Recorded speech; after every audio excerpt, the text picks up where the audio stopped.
Hi, my name is Veronica, and today I'm going to tell you about modern technologies and democracy, electronic democracy in Korea and Ukraine.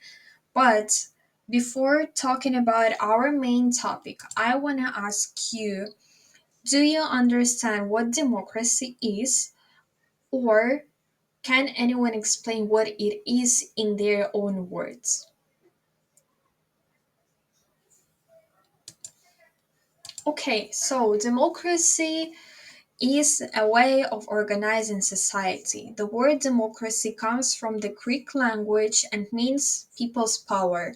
In democratic countries, power belongs to the people. The opposite of democracy is dictatorship, in which all decisions are made by one party or individual. Democracy is primarily about citizens having the right to demand that their elected authorities respect them and their dignity, to demand that the state work in their interest for their convenience. Right now, let's talk about our main topic, electronic democracy. The Council of Europe defines electronic democracy as the use of information and communication technologies by governments, political parties, citizens, and other political actors to increase citizen participation in decision making processes at various levels, from local to international. Information and communication technologies can be used not only for voting but also for other forms of participation. For example, citizens and organizations can use them as means to make their voices heard, parties can use them to run campaigns, and public authorities can use them to improve public services by introducing electronic tools for submitting complaints or conducting consultations. Let's look into the main advantages of electronic democracy. First is improved efficiency. One of the main advantages of electronic government is the potential to improve the efficiency of the current paper based system. By digitizing government services and information, electronic government can streamline administrative processes, reduce paperwork, and save time and money. The next one is better communication. Electronic government also facilitates better communication between governments and businesses, creating a more open market and a stronger economy. Accessibility. As society becomes more mobile, electronic government services can be accessed by citizens from anywhere in the country at any time of the day. This increases the accessibility of public services and improves the overall customer experience. Transparency. Electronic government can improve government transparency by allowing the public to be informed about what the government is working on and the policies they are trying to implement. This creates a more informed and engaged citizenry, which can lead to more accountability and better decision making. Cost reduction. All of this makes it possible to cut public spending, allowing for investments in more services and improvements for citizens. And the last one, effective participation of citizens. Electronic democracy allows public authorities to take into account the opinions of different social groups more fully when making decisions involving citizens in decision making at earlier stages and in a closer form. And I have a question for you. Can you think of disadvantages of electronic democracy? Let's now move on to the Asian model of electronic government. So, the Asian model of electronic government, particularly in South Korea, is based on hierarchical management style and a specific corporate culture. The main emphasis has been placed on meeting the information needs of the population and integrating information and communication technologies into culture and education. The successful development of electronic democracy has strengthened citizens' opinion of their ability to influence public affairs. A key feature of the Korean model is the creation of a single information space that implements the principle of people are the source of power. Let's look at the fields of electronic government using the example of Seoul. Electronic government is spread into a large number of areas in South Korea. For example, in Seoul, electronic government is used in the following areas. You can see them on the screen: taxes, finance, communications, construction, transportation, healthcare, safe food supply, culture, tourism, sports, design, housing, urban planning, welfare, childcare. And can you give other examples of fields where electronic government can be used?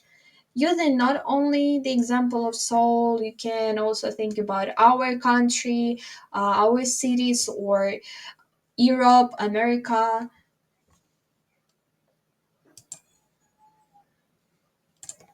The development of electronic government in Seoul.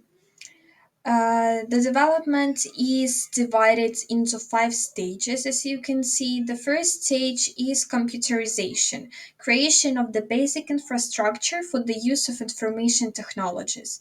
The second stage is online connectivity, creating a roadmap, integrating city administrative services and electronic information.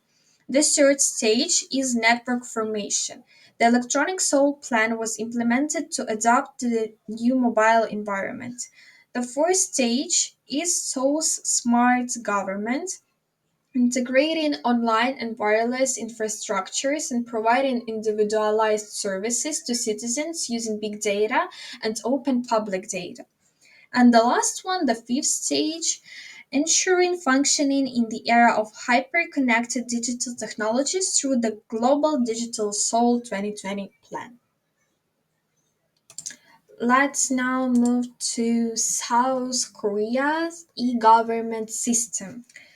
Since 2010, South Korea has been at the top of the e-government rankings, providing citizens with access to more than 2,000 services from shopping to bill payments and paperwork.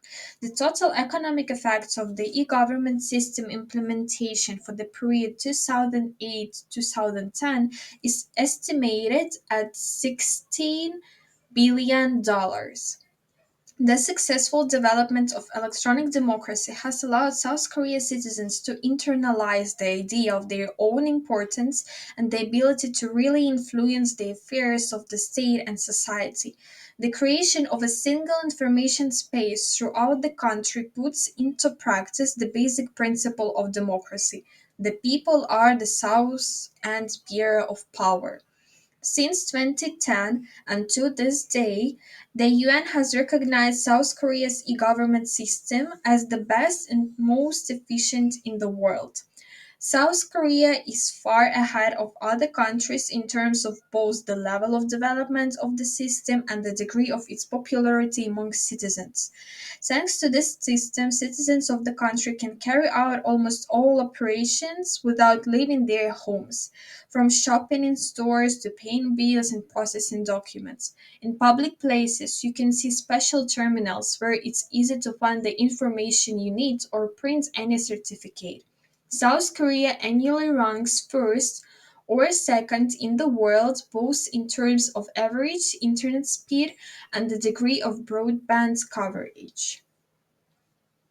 Now I'm gonna show you a short video. You're gonna listen to it. If you need, I'm gonna turn turn it on again.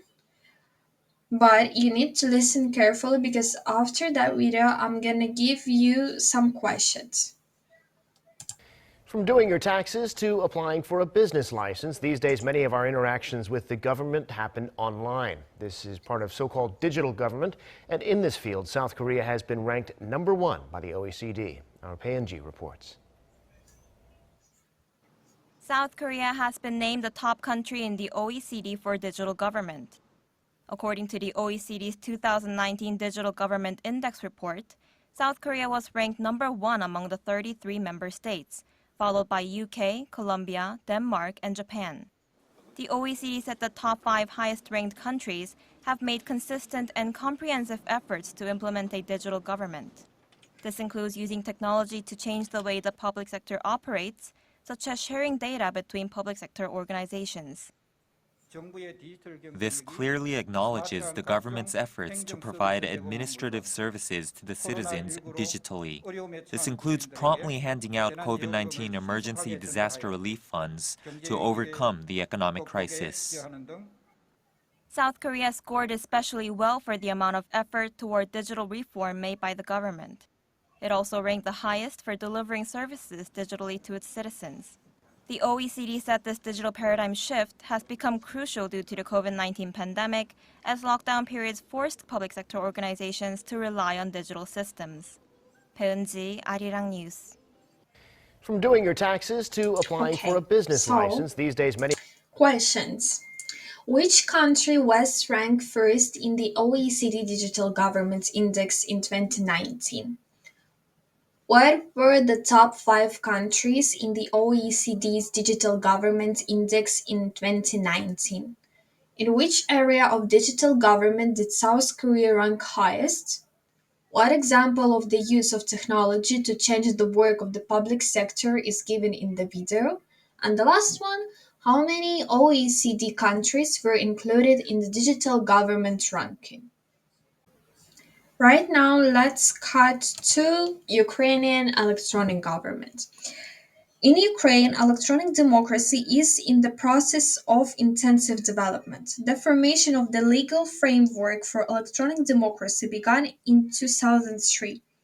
The preconditions for the formation of electronic democracy in Ukraine were the expansion of public access to the internet and the intensive development of the IT sector. Civil society is actively involved in the development of electronic democracy in Ukraine. According to the 2022 UN Electronic Governance Index, Ukraine improved its score by 32 positions, rising from 69th place as of 2020 to 37th place as of 2022 in the e-participation index. Websites of both central and local governments play an important role in the functioning of electronic democracy in Ukraine. These sites serve to inform the public about the activities of the authorities, facilitate citizens' access to open data, public services, and opportunities to influence them through public appeals. The website of the Cabinet of Ministers of Ukraine is worth mentioning here, where you can find information about government activities, decision made, services required, and submit electronic appeals from citizens. According to the statistics of the Government Contact Center of the Cabinet of Ministers of Ukraine, in 2022, more than 1,800,000 electronic applications were received from citizens regarding various issues, of which more than 900,000 were resolved. Speaking of Ukrainian electronic governments, we cannot but mention one of the things that has made a lot of noise abroad in recent years. The Ministry of Digital Transformation has the ambition of to make Ukraine a world champion in being digital, and we are already the first ones who can use digital IDs with absolutely no internal restrictions. DI is a new level of interaction between the state and citizens. Convenient, invisible, human. It's the only brand that combines a mobile application with access to citizens' digital documents and a single portal of public services for the population and business. The main goal is to make 100% public services available online. As of December 2022, almost 18 million Ukrainians have updated the DIA application. There are more than 21 million users of the DIA portal by now. Over 70 government services are available online. Mobile application DIA allows Ukrainians to access 14 digital documents: ID card, foreign biometric passport, student card, driver license, and so on, and 21 services in total. Ukraine has become the first country with a digital ID that is valid and can be used everywhere within the country, and the fourth in Europe to launch a digital driving license. All digital documents in India have the same legal force as their plastic or paper counterparts. Using the Dia app, Ukrainians can also share digital copies of the documents and pay debts or fines. There, you can also experience the fastest business registration in the world. You need only 2 seconds to become an entrepreneur in Ukraine and 30 minutes to fund a limited liability company. The service has already been used by 1 million private entrepreneurs and more than 14,000 companies. During the war, the Ukrainian IT industry has been demonstrated extraordinary resilience. It maintains positive growth dynamics and remains the only industry increasing export and generating foreign exchange earnings in the Ukrainian economy during the war. By May, 85% of companies has resumed operating activities to the volumes of pre-war time. During the 10 months of 2022, the export of computer services increased by 10% and amounted to $6 billion. Now let's talk about the similarities and differences between Korean and Ukrainian electronic democracy. Let's start with similarities. First of all, both countries continue to actively implement digital technologies. Governments realize the importance of engaging citizens, so they develop online platforms for interaction between the government and citizens. The second similarity is the use of electronic petitions to the authorities.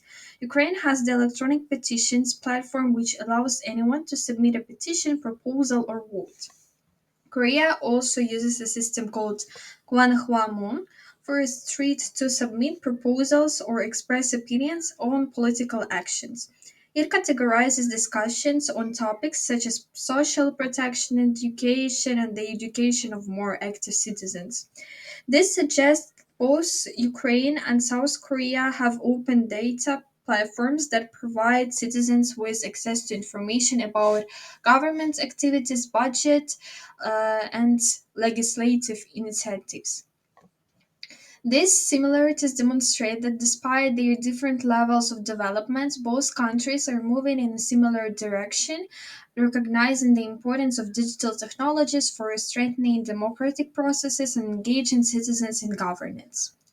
The first and most noticeable difference between Ukraine and Korea is the level of development. South Korea is one of the world leaders in technology. The country is considered one of the world leaders in the implementation of electronic democracy and, as we have seen, is highly ranked in international e-government rankings. At the same time, Ukraine is at the stage of active development of electronic democracy systems, which means that it still has many areas of improvement. In South Korea, electronic democracy is integrated into almost all areas of public administration. Ukraine, on the other hand, focuses on specific initiatives such as electronic petitions and budgeting. In South Korea, considerable attention is paid to digital security and citizens' privacy. For example, Korean platforms often have high standards of security and data protection. Ukraine is also implementing these measures, but there are certain problems related to cyber threats. Ukraine has the potential to further develop its electronic democracy system, taking into account the experience of leaders such as South Korea, but adapting it to its own realities and needs. So, South Korea is an impressive example of successful implementation of electronic democracy and a vivid example of how technology can significantly affect changes between the government and citizens. Electronic democracy is a powerful tool for modernizing democratic institutions and strengthening civil society in the digital age.